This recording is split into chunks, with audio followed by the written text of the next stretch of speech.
Vivre le carême avec saint François d'Assise. Samedi de la 5e semaine du carême. De l'Évangile selon saint Jean. Beaucoup de Juifs qui étaient venus auprès de Marie et avaient donc vu que ce que Jésus avait fait, crurent en lui. Mais quelques-uns allèrent trouver les pharisiens pour leur raconter ce qu'il avait fait. Les grands prêtres et les pharisiens réunirent donc le conseil suprême. Ils disaient : « Qu'allons-nous faire ? Cet homme accomplit un grand nombre de signes.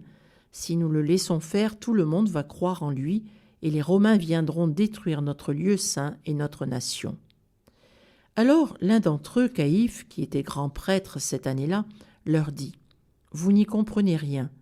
Vous ne voyez pas quel est votre intérêt ? Il vaut mieux qu'un seul homme meure pour le peuple, et que l'ensemble de la nation ne périsse pas. » Ce qu'il disait là ne venait pas de lui-même. Mais étant grand prêtre cette année-là, il prophétisa que Jésus allait mourir pour la nation. Et ce n'était pas seulement pour la nation, c'était afin de rassembler dans l'unité les enfants de Dieu dispersés. À partir de ce jour-là, ils décidèrent de le tuer. C'est pourquoi Jésus ne se déplaçait plus ouvertement parmi les Juifs. Il partit pour la région proche du désert, dans la ville d'Éphraïm, où il séjourna avec ses disciples.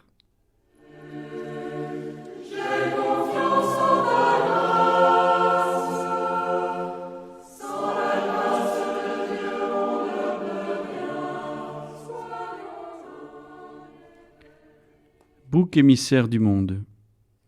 Méditation du frère Antonin Alice, capucin.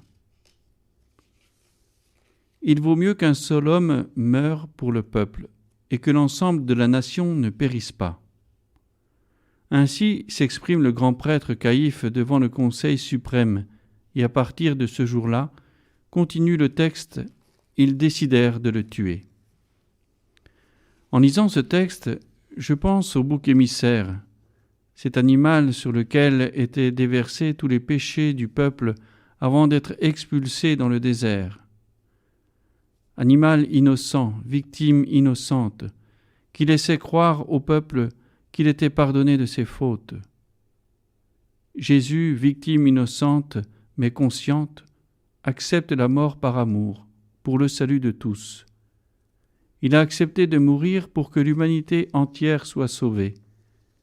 Ce n'est plus seulement le peuple juif qui est sauvé, comme le souhaitait Caïphe, mais l'humanité tout entière. Et Jésus sauve réellement. Par sa mort, il nous libère vraiment du péché. Nous pouvons prier le psaume 4 de l'office de la Passion composé par saint François. Il traduit bien l'atmosphère qui se dégage de cet évangile. Aie pitié de moi, Dieu, parce que l'homme m'a foulé aux pieds tout le jour. En m'attaquant, il m'a tourmenté. Mes ennemis tout le jour m'ont foulé aux pieds, car nombreux étaient ceux qui combattaient contre moi. Tous mes ennemis imaginaient des mots contre moi. Ils ont prononcé contre moi une parole inique. Ceux qui gardaient mon âme ensemble ont tenu conseil.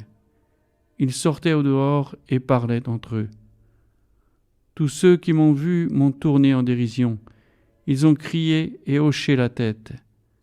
Et moi, je suis un ver, non pas un homme, l'opprobre des hommes et l'abjection du peuple. À cause de tous mes ennemis, je suis devenu un opprobre pour mes voisins et une crainte pour mes intimes. Père saint, n'éloigne pas de moi ton secours. Veille à ma défense. Viens à mon aide, Seigneur, Dieu de mon salut.